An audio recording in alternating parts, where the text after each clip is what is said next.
The Dynamic Psychological Field. Chapter 1. Introduction. Know then thyself, presume not God to scan, the proper study of mankind is man. Placed on the isthmus of a middle state, a being darkly wise and rudely great, with too much knowledge for the skeptic side, with too much weakness for the stoic's pride. He hangs between, in doubt to act or rest, in doubt to deem himself a god or a beast, in doubt his mind or body to prefer, born but to die, and reasoning but to err.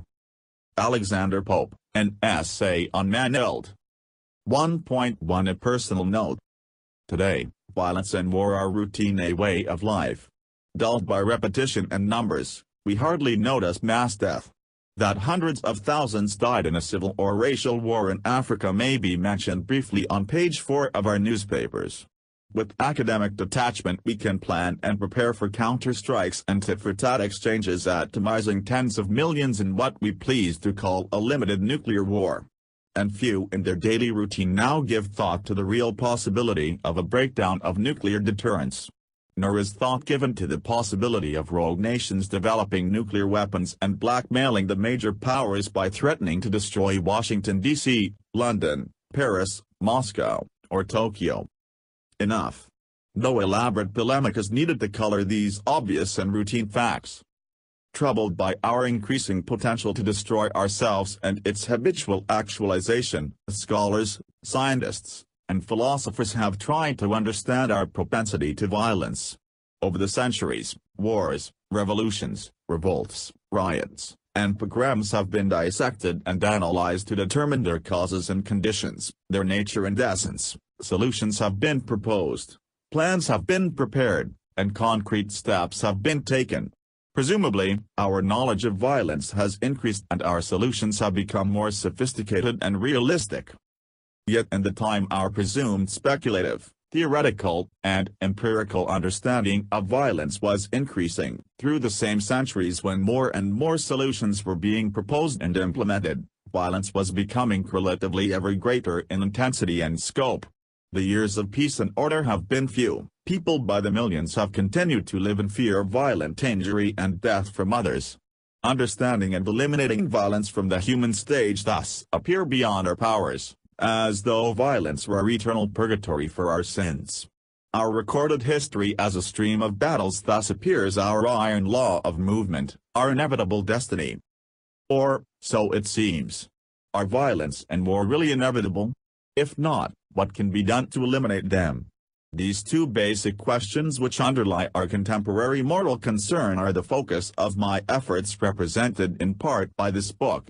I began to focus my academic training and research on such questions almost 2 decades ago. My aim then was to find, discover, or develop a theory of war that, in at least some small way, would help to bring about its resolution.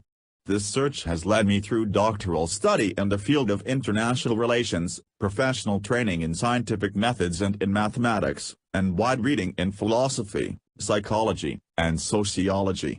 It has led me through 10 years of programmatic quantitative research on the empirical nature of war and violence, and the relationship between behavior and the dimensions of nations. It has led to the development of a field theory of behavior which, I believe, integrates a variety of theoretical and philosophical approaches to war and violence and serves as the phenomenological framework for analyzing whether war is inevitable and what might be done about it. Violence and any attempt to deal with it should be considered a field phenomenon. It is an aspect of the Gestalt comprising our biopsychological nature, our social-cultural existence, and our environmental context. Our view of it depends on our ontological perspective. Our attempts to understand it presuppose an epistemology, and our solutions manifest our ethical system. To consider the inevitability of violence, then, requires attention to the most fundamental philosophical questions, the most central issues about our nature and society, and our ultimate ethical dilemmas, such as Hume's guillotine amputating facts from values. This book is the third in an intellectual effort converging on a field view of the nature, inevitability, and resolution of violence and war. The first, applied factor analysis, explains the primary methodology used in my related empirical research and the model employed in structuring the mathematical aspects of the field. Dimensions of Nations presents an empirical mapping of national characteristics and conflict behaviors within a field perspective, but this book contains only a fraction of the empirical results of my efforts, and additional books are forthcoming. My research and scholarly analysis have reached a point where I now must deal with the philosophical presuppositions, conceptual framework, and substantive aspects of field theory itself, and where I now can move to the dominant questions about violence. Accordingly, although the third in intellectual descent, this book is the first in a series to consider substantively and philosophically conflict from the field perspective. Subsequent volumes in the series will analyze the social field, done in Volume 2, the conflict helix, international relations, done in Volume 4, war, power, peace, and the normative frameworks, done in Volume 5, the just peace. One central aspect of the field deals with our psychological nature and freedom. For any consideration of violence and war, their inevitability and resolution, assumes a view of our character and inherent nature, of our motivations and goals, of our potentialities and power, and of our constraints and freedom. Are we inherently aggressive? Do we lust for power? Is our perception at the root of conflict? Most important, does the future lie within our hands? The psychological approach to war and international relations, which had considerable influence after World War II, has had a beneficial effect on our knowledge, but has never been carried far enough. Psychologists lack sophistication and knowledge in dealing with violence and war, which are as much socio-cultural as psychological phenomena and involve crucial ethical questions. Moreover, psychological works on war have been diverse in approach with no common framework and have been unrelated to the power-political reality of international relations. For these reasons, I presume to answer my own psychological questions in this book.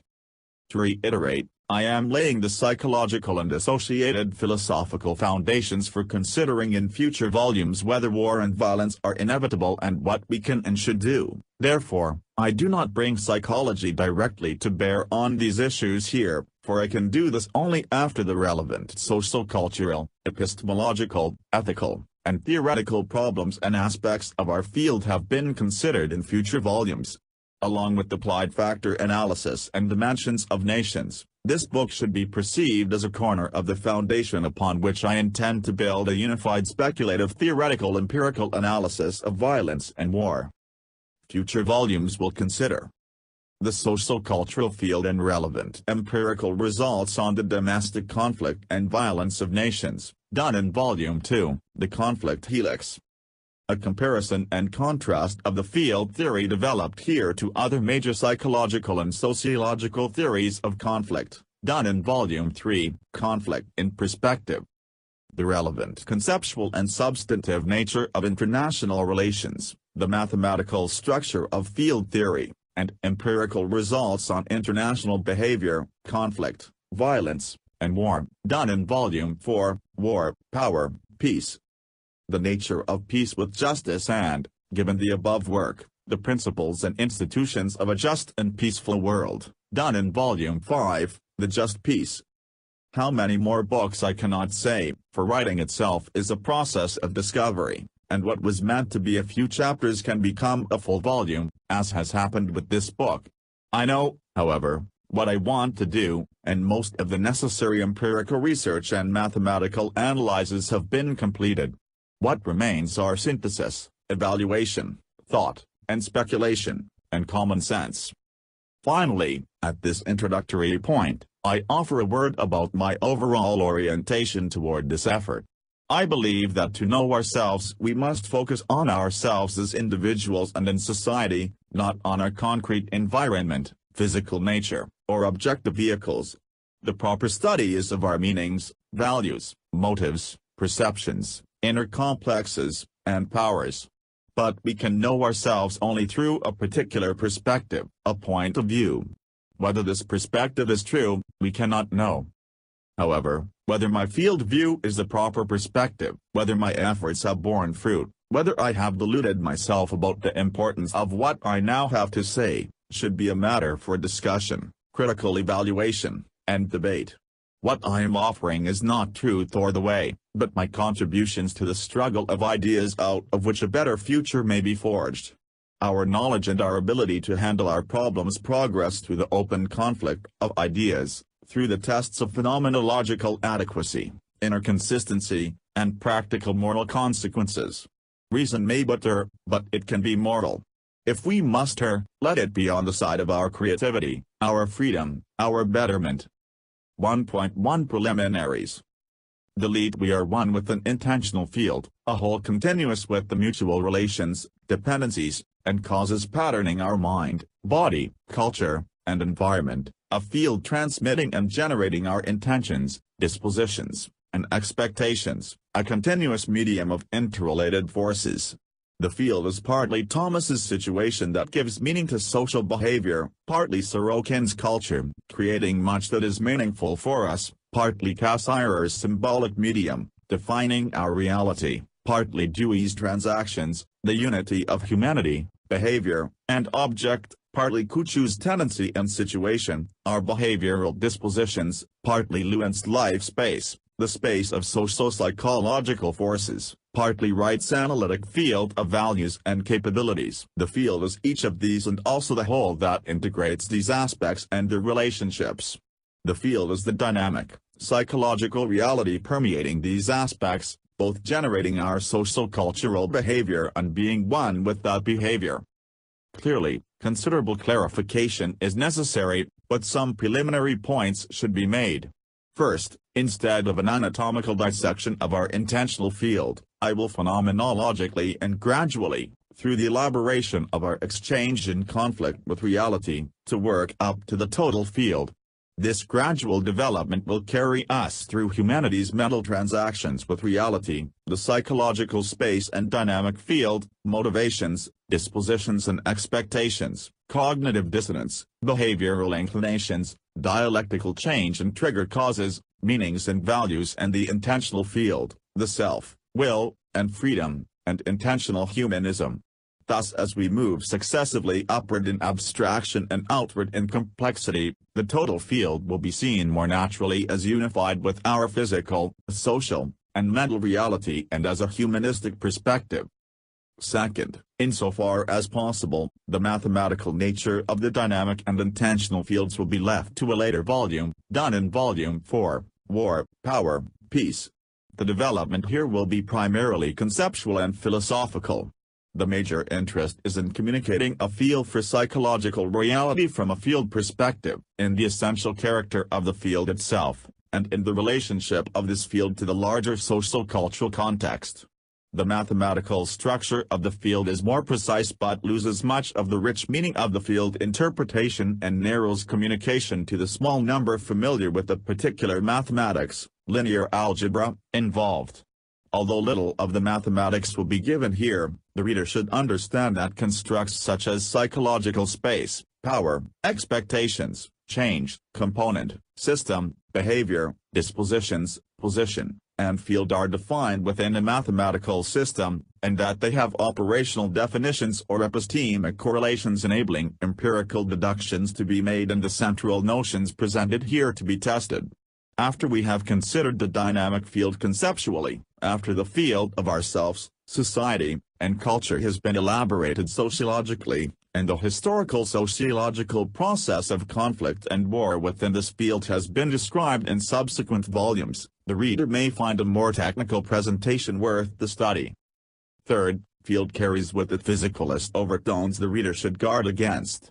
Unfortunately, the use of field theory in the social sciences often has been part of a conscious attempt to extend the meaning and structure of physical fields, gravitational or electromagnetic, to include the social realm, one with notable lack of success. However, the field conception advocated here grew from social analyses of international relations, and only after full conceptual, mathematical, and operational elaboration was convergence with physical field theory sought. Therefore, be warned, constructs like space, time, force, position, and components have psychological and sociological meanings and not the interpretations conceptually given them in physical nature, although, as we shall see, the mathematical interpretation is often similar and there is some conceptual overlap. Fourth, the reader who is looking for definitions of many central constructs, such as meaning itself, will be disappointed and our search misguided. If infinite regress or circular definitions are to be avoided, we often must accept primitive, undefined constructs as starting points.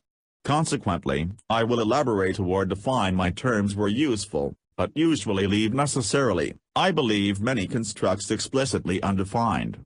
Their use in different contexts throughout this book will give them sufficient meaning. Fifth, many relevant considerations and questions to be provoked will be skirted or ignored in order to unfold broadly the field conception. Only those aspects most helpful in understanding the nature of the dynamic field, the focus of this volume, or those pertinent to our later analysis of violence and war will be described. Selection, therefore, does not mean lack of interest in, or appreciation of, the various problems this perspective invokes, but a conscious attempt to stay on the mark, communicating the essence of the field which gives violence and war meaning and thus leverage for their control. Finally, there is a good deal of metaphysics in this book. Because this may be its most extraordinary aspect, I might comment on this in more detail. To many social scientists it may seem mystical or at least perverse to emphasize metaphysics in the discussion of the aerodynamic field. Metaphysics is out of style, the scientific empirical mood of our times is against it. As a favorite epithet of the positivists and logical empiricists on the one hand and Marxists-Leninists too on the other, metaphysics has become a dirty word. Yet, I will argue what I hope to demonstrate throughout this book, that metaphysical presumptions underlie all our scholarship, all our science. In Kant's words. In fact, every empirical example is deceptive, and can be used only to illustrate but not to prove a principle, and so a metaphysics is most certainly required. Even those who deride metaphysics still acknowledge its necessity when they say, for instance, the best constitution is one in which the power is exercised, not by men, but by the laws. What could be more sublimely metaphysical than this idea? Kant, the metaphysical elements of justice. Kant, the metaphysical elements of justice. To ignore metaphysics is to leave unquestioned the foundations of our social knowledge, our ethics, and our epistemology. It is to adopt unconsciously a theology and to accept one's starting point, one's perspective, on faith. Thus lie the roots of scientism, scholasticism, and fadism. 3. As a way of comprehending reality, metaphysical philosophy can be tracked almost as far back as our written record. The fragments from early Greek philosophers, such as Thales of Miletus, Anaximander, and Heraclitus, are permeated with concern for the basic structure of nature, and the fundamental relationship of human beings to it and each other. The ideas of Heraclitus, with his emphasis on the strife of opposites and the ubiquity of change, are reflected in this book. Many scholars, however, date the beginning of Western metaphysics from the work of Parmenides of the late 6th century BC, who believed all things are one, that anon and changes are unreal, that there is no becoming, only being. With Parmenides began the development of idealism culminating in Plato centuries later. The ancient Greeks were not alone in their interest in essential principles. Two other metaphysical streams of thought, often ignored by Western philosophers, developed independently in China and India. From China we have what may be the oldest existing writing, the I Ching, Book of Changes, dating from the Song dynasty, about 1300 BC.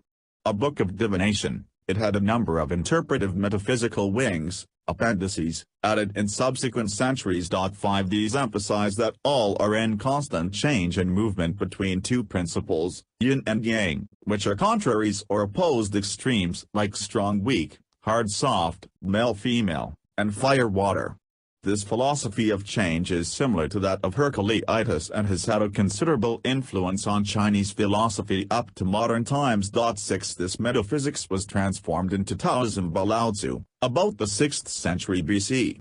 The Tao, or the One, is the basic principle, all are one, a unity dissolving all differences and contradictions. Tao itself is indescribable but manifests itself through a way of life and a harmony between humanity and nature. In India there is a variety of metaphysical traditions stemming from the Veda, or sacred texts, originating about 1500 BC. Of these, the most metaphysical Upanishads were composed from about 800 BC, and in the 6th century we have the teachings of Buddha. If there is any common viewpoint underlying the diverse metaphysical interpretations based on these writings and teachings, perhaps it is that reality is ephemeral, fleeting, and that the only stable element is our inner nature, our self, Atman. The emphasis is on the transformation of the self and release from entanglement with the world. These early metaphysics of Greece, China, and India have been refined and elaborated since, but few new directions have been taken. The basic questions and answers were then laid down. We only seem to add the greater sophistication of ages to their discussion and the greater factual base of our long history. The term metaphysics comes from later Hellenistic commentators on Aristotle, who titled a group of his texts Metataphysica, meaning literally after the things of nature, because they concern the study of things not known directly through our senses. These words meant the consideration of the intrinsic principles underlying our contingent, subjective perceptions.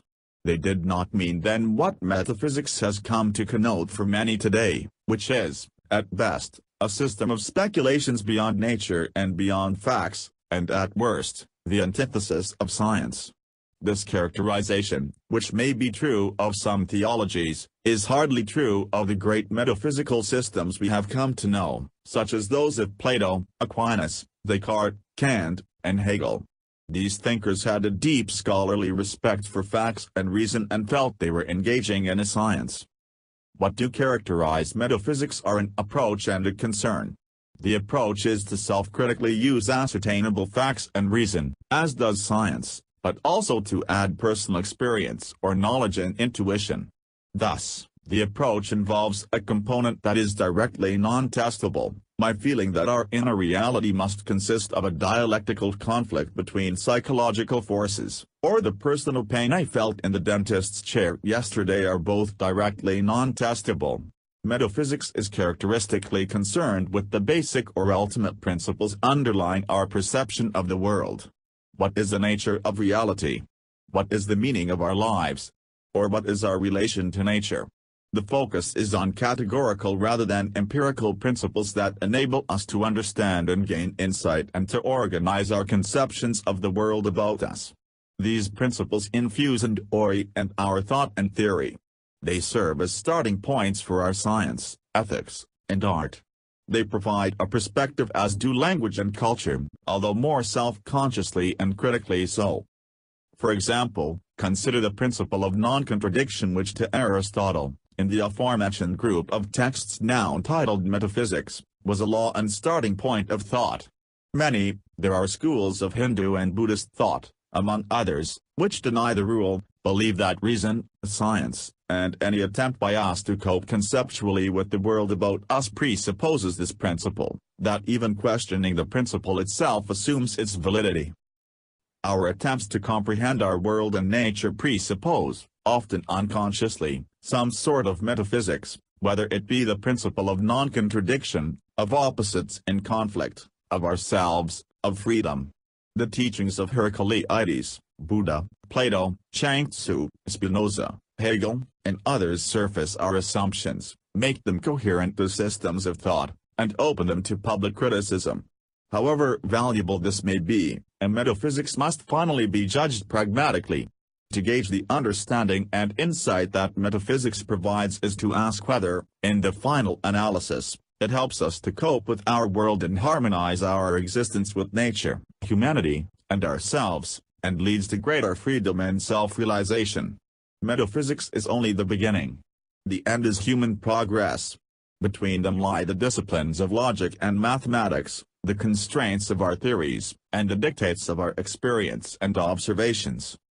1.3 Overview and Summary. Delete. On fields. Any approach to violence and war requires some theoretical perspective and conceptual framework through which we can understand, describe, and explain these phenomena. My theoretical framework sees us individually as a dynamic psychological field of disposition and powers, and humankind as a dialectical balance of these individual fields within an intentional field comprising our socio-cultural environments and physical ecology. Clearly, the idea of field is crucial to this book and to my whole subsequent approach to violence and war. For this reason, it is necessary to develop some feel for a field's essence and an appreciation of the variety of field approaches to physical nature and to ourselves, which then provide an intellectual and theoretical context for my description of our dynamic and intentional fields. In summary, Part I shows the following. 1. Field theories or approaches in the natural and social sciences are divisible into dynamic, equilibrium, or relational fields. Dynamic fields entail a continuous extension of energy or potentiality throughout a space or region which is the spring or seat of forces, powers, or influences. Equilibrium fields consist of a balance between interrelated and interdependent forces, elements, objects, decisions, and so on. Relational fields simply comprise a whole of interrelated and mutually dependent parts. 2. Field theories or approaches to our psychology or sociology suffer from several serious problems. First, there has been so far no adequate formal framework for ordering field-related speculations, theorizing, explanation, and results. Second, there has been insufficient utilization of related ideas and results in allied disciplines. Third, the field of mathematics, linear algebra, most appropriate to structuring these field theories and enabling their empirical assessment, has been ignored. And fourth, those who move from a psychological field to comprehending socio-cultural behavior do not clarify their manner of transition from the one level to the other. The field theory and approach in this and in subsequent volumes will try to correct these deficiencies. On perception. Delete after Part 1, the book is divided into several substantive philosophical concerns. The first involves the nature of reality and perception. Clearly, an understanding of perception is basic to any attempt to comprehend conflict and war, and indeed, some have carried this truism so far as to reduce war's causation to processes of misperception. However, to deal adequately with perception requires some assumptions about the reality perceived and a clarification of the structural and dynamic psychological context within which perception occurs. Perception is the dynamic balance between reality and our mentality. Yet, it is not sufficient to consider only perception to understand conflict. Both ingredients in this balance must be weighed carefully. Therefore, Part 2 weaves together a description of perception, a philosophy of reality, and a psychological theory as follows. 1. Reality is divisible into the three levels of potentiality, actuality, and manifestation. Potentiality comprises an infinitude of multifold and intersecting possibilities underlying an actuality of dispositions and powers, of determinable things striving to become determinate, specific, manifest. As dispositions, things have a power bearing upon us, compelling our attention and their determination. 2. We are not a passive victim of external powers but their active combatant. We transforms the reality bearing upon us by our perspective on it, a perspective consisting of our physical location, our station, our physiological sensory receptors, our cultural matrix of schema and meanings values, and our dynamic psychological field. Our perception is then a consequence of the dialectical conflict between an actuality trying to become manifest through us and our perspective transformation of this reality. 3. The complex manifold of potentialities, dispositions, determinables, and powers comprise latent underlying realities, specific and ephemeral manifestations. These latents themselves combine in intricate overlapping ways, but nonetheless are reducible by us to patterns enabling us to make sense of our perceptions, to give order to the world, and to predict the consequences of our behavior. These patterns comprise latent functions or components of our physical world, socio-cultural environment, and dynamic psychological field. 4. Perception takes place in a field of dynamic forces straining to maintain a cognitive balance between the percipient's personality, beliefs, and perception. This cognitive balance is a facet of our perspective, and the psychological forces maintaining balance are part of our active perspective transformation of reality. 5. Our personality is multidimensional. It is delineated by a variety of components, latent functions, defining our motivations, needs, roles, and sentiments, temperaments, abilities, moods, and states. These components span the psychological space bounding our dynamic field. 6. Our perception is a mixed sensual conceptual awareness of external dispositions and powers. What we perceive is a situation. On behavior. Delete perception as a balance between reality on the one side and our dynamic psychological field on the other is only one part of the complex we must understand. Another part deals with our behavior. Violence and war are, after all, collections of actions, and to place them eventually within the broader context of our mutual behavior requires an explicit behavioral framework. This framework, however, would only order such actions and perhaps help to make them intelligible. It would not explain or eventually help us eradicate or control violence and war. Doing so requires uncovering the linkage between our perception of situations and our behavior. We must determine the equation connecting processes and forces within us to what we see and do. This effort comprises Part 3, of which the major points are: 1. Within our psychological space is a space of our behavioral potentialities. These define our possible roles, behavioral patterns, responses, and so forth as bounded by our culture and environment. 2. Depending on our multi-dimensional personality, we actualize particular behavioral potentialities as dispositions. That is, we are disposed to behave in particular ways that we may call habit, custom, practice, addiction, routine, etiquette, or tradition. 3. Behavioral dispositions are one aspect of a tetradic structure of our dynamic field. The other 3 aspects are our personality, our perception of a situation, and our expectations. 4. Our expectations refer to the consequences or outcomes of our behavior. Thus, the tetradic structure comprises what we see, our character, what we are inclined to do, and our intuition about the results of what we do. 5. Our manifest, our specific, behavior is a result of the weighting of our behavioral dispositions by our expectations, and the weighting of our personality by the situation we perceive. This is the behavioral equation. We behave toward a situation as we perceive it on the basis of those aspects of our personality engaged by the situation, our relevant behavioral dispositions, and our expectations. 6. In behaving toward others, the situation we perceive is structured by the distances in our psychological space between ourselves and others. We act toward another on the basis of these distances and our personality, dispositions, and expectations.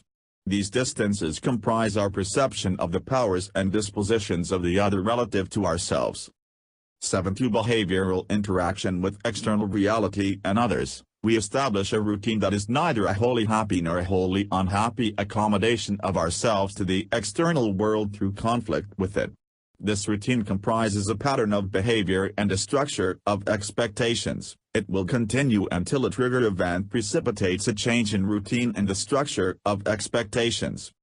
8. What behavioral choice we make in a situation hinges, on the one hand, on the balance between our ongoing, routine behavior and our dynamic field, and, on the other hand, on the occurrence of an appropriate trigger event. This trigger is filtered through the field and eventuates in our choosing a new, non-routine behavior, depending on our perception of the situation, our personality, our expectations, and our behavioral disposition.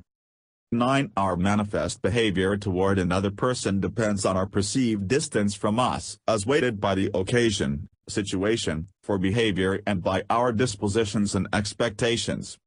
10. Our perspective and behavior should be from the actor's point of view. Behavior must be defined relative to the subjective perceptions, expectations, occasions, and dispositions, in short, the dynamic field of the actor. On motivation. Delete. It is not enough to structure the dynamic field and clarify the relation among reality, perception, and our psychology, nor the equation linking manifest behavior at one end with the situation or occasion at the other. We are an active participant in reality. We are not just a structure, but a directed field. We have needs, drives, goals, and interests that orient us and are the seat of the dynamic potentiality of our field. War and violence do not just happen to us. We go to war purposefully to achieve certain goals. To give a complete picture of our psychological field, therefore, requires moving to the center of our field, to our intentions. Part 4 considers our intentions in detail, and makes the following major points. 1. At the dynamic level, the psychological field consists of energy of varying regional strength whose organization is delineated by our personality components. This energy is the seat of potentials with varying power to be manifest, and these powers define the tension of the dynamic field. Within this field is a particular configuration of dispositions and powers constituting a balance among the self, perceptions, abilities, motivations, temperament, roles, memories, and so on. This equilibrium is an integration of the self regarding a superordinate future goal. 2. As needs energize regions of the field, the self actualizes potentials constituting a particular perspective through which, a. some needs will be gratified, b. some needs will be blocked from gratification, and c. some needs will be absorbed into the psychic equilibrium. 3. To understand motivation is to comprehend our superordinate goal and secondarily to understand the tensions that beset us and the experience we have had. The previous conclusions are too general to be of much help in understanding our actual behavior. More content is needed, particularly regarding our needs, their organization, and the nature of our superordinate goal. Part 4, therefore, also makes the following more specific points. 4. Our needs have developed into a lattice of attitudes and interests.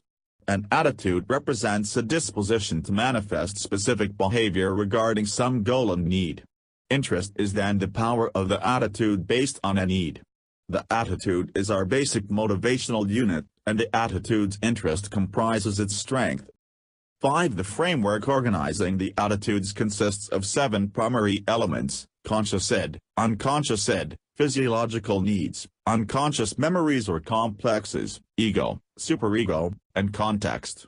These elements are interdependent and at a higher level organize into 4 independent patterns of the integrated self: unintegrated needs, physiological autonomic elements, and context. The extent of integration is the most important psychological characteristic of attitudes. 6. There are at least 7 major needs, which are sex, hunger, gregariousness, protectiveness, curiosity, security, and self-assertion. 7. As attitudes share a similar goal, they cluster into sentiments. 6 of the major sentiments are self-sentiment, superego, religious, career, sports and games, and material mechanical. 8. Roles are part of the attitudinal lattice, where a role is a clustering of attitudes that share provocation by or invocation in the same situation and have a common goal or action. 9. The self-sentiment defines attitudes clustering around our superordinate goal. This goal is the enhancement, development, and maintenance of self-esteem or self-actualization. 10. We are future-oriented, centrally striving toward self-esteem. To understand our behavior, it is necessary to understand in what future goals we invest our esteem and its enhancement. We are intentional creatures, therefore, our approach to humanity must be teleological. 11. Regarding some widely assumed needs, drives, or instincts. A lust for or drive for power is not a common need or temperament, but is a sentiment of importance for some who find in it a gratification of their esteem, needs, or temperaments. B. A need for achievement is reflected mainly in the need for self-assertion and in strong egos and dominating temperaments. C. A need for status is similar but distinct from an assumed need for achievement, is identical with the self-assertive need, and is related to the self-sentiment, high ego strength, assergency, and a dominating temperament. D. An authoritarian personality is a type of person who has high dominance, high ego strength, and is tough-minded with paranoidal tendencies. E. There is a tough-minded versus tender-minded temperament, which correlates with idealistic versus realistic perspectives on life. F. A radical versus conservative temperament clearly exists and spans views on religion, politics, morality, and so on. G. An inner versus other directedness exists as a general introversion versus extroversion temperament. H. A need for security has been isolated in empirical research on motivation. I. Some evidence exists for a pugnacity need. J. Aggressiveness is both an attitude subsidiating to the needs for self-assertion, status striving, and pugnacity, and a temperament some people carry through life involving dominating others and a tendency toward paranoia. K. An integrative need is bound up with the protective need. On the dynamic field within society, culture, and environment. Delete. A mistake often made in weighing the psychological basis of violence and war is to forget that people are also a part of a social, cultural, and physical arena. We are a dynamic psychological field, yet we are also a social animal. And war and violence are fundamentally of this social plane. How do we then bring these levels together? A subsequent volume will be devoted to our social-cultural systems and social conflict, done in Volume 2, The Conflict Helix, and to international relations as a particular social system, done in Volume 4, War, Power, Peace. However, without going into social processes and structures, Part 5 tries to show how the dynamic field is part of a larger social-cultural and ecological intentional field. The purpose here is to give a larger context for understanding the dynamic field and for dealing later with some of the relevant philosophical issues. Part 5 concludes the following. 1. Personality, society, and culture form a continuous whole that is more than the aggregation of these elements. 2. Society and culture infuse the dynamic field through a. The cultural matrix which gives stimuli perceptual interpretation, b. The social roles which are part of our motivations, c. The bounding and definition of our behavioral potentials, d. And our structure of expectations. 3. We organize our cognition and perception of reality in terms of cultural meanings and values.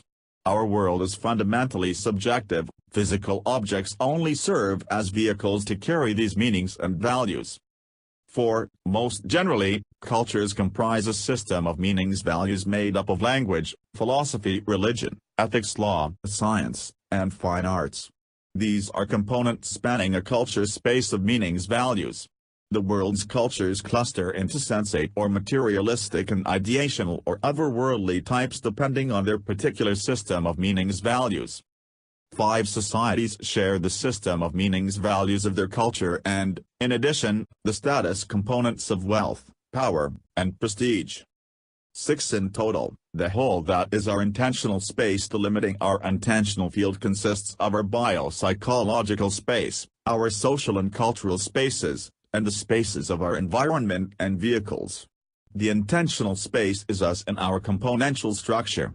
Moving outward from the center of this intentional space, the components define our motivations, temperaments, abilities, moods, and states.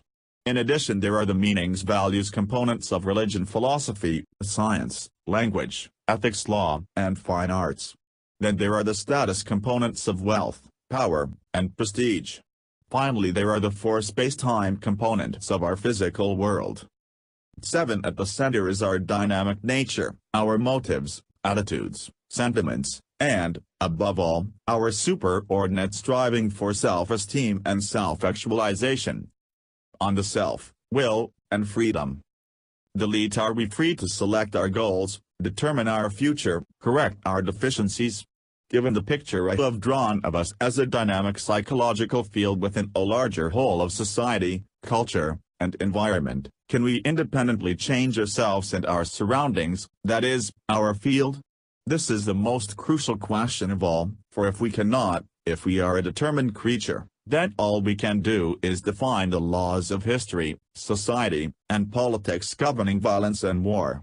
And what we would then find is that war and violence are an iron law of history, an inescapable, horrifying facet of our interaction, an inevitability. However, we are victims of this law only if we are as determined as planets in their orbits. If we are free to alter and create our future, if we can be a first cause, then it is possible to eliminate war and violence. Clearly, this issue is a profound one. An answer is bound with our view of ourselves and our will. Accordingly, Part 6 considers the self, the will, and the freedom of the will together and concludes. 1. Our self, the I that is continuous in time, the inner me that I intuit, is a power. It is the self that becomes intuitively manifest to us through our psychological structure, processes, and gestalt. It is the self that we come to know through confrontation with the external powers that bear upon us and the inner forces that we must control. 2. This power we call the self has several facets. One is the ego, which coordinates and controls our mental activity. Another is the self-sentiment, which, through its superordinate self-esteem goal, provides the perspective within which the self actualizes our potentials. The superego consists of the rules guiding the self. There are abilities and temperaments which reflect the multifold ways and styles in which the self can actualize itself and achieve its goals. 3. Besides the self, we have also a will. The will exerts conscious control over our actions. It exercises choice between alternatives, applies practical reason, and brings the self to act. It is a power, and, as such, a facet of the self. The will is what consciously guides a person towards self-actualization and esteem. 4. Is the will free to choose? The most useful way to define freedom is as the power to generate or create actions independently, as spontaneous originality.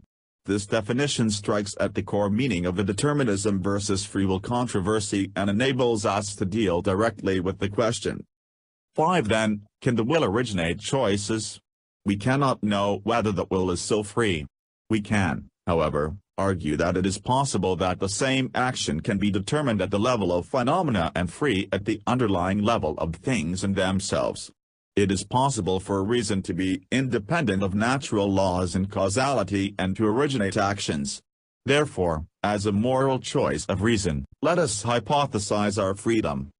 6. This solution to the free will question unifies both freedom and necessity, scientific laws and libertarian freedom, and entails in doing so a view of logic and time that underscores the conditionality and potentiality of our future. As a self with a will and the inexplicable gift of freedom, we can strive toward that which might be and remove ourselves from that which is. On a humanistic view of humankind, delete it is not sufficient to describe us as a field or to assert that we are free. There must be some larger ethical and philosophical view of human beings which serves as the integrating framework to draw together basic assumptions and help select eventual solutions to our problems. I call this framework intentional humanism. Its descriptive basis is of us as a field, and of reality as potentiality actualized through our perspective. Its normative basis is of ourselves and our intentions as the central values. Part 7 brings out facets of intentional humanism, which are as follows. 1. Truth is a manifold of intuition, reason, and empirical experience.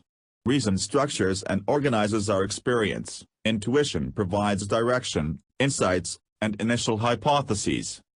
2. Reality is a seamless whole where differences and dependencies shade off into each other, here physical, their mind, here potentiality, their actuality, here a field, their free will, here culture, their instincts, here people, their physical nature.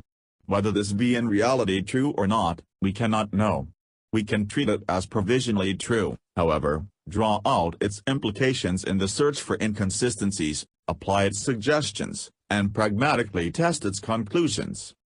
3. Within the constraints of our empirical knowledge, we can choose to interpret reality in the light of our own values and act within such an interpretation to achieve them. 4. We comprises an intentional field, which is more than the sum of its biopsychological, environmental, and social-cultural elements. These elements are given meaning for us and make our behavior intelligible only as part of the field. 5. At the center of this reality is our mentality, which is distinguished by its intellectual and creative faculties and moral capacity. This reality is nature to us. It is given scale and perspective only by our meanings, values, and intentions. 6. The way to better understand ourselves and our plight is by approaching the intuitive, insightful, and introspective answers of the humanists more scientifically, and by infusing social science with more self-conscious intuition, insight, and introspection.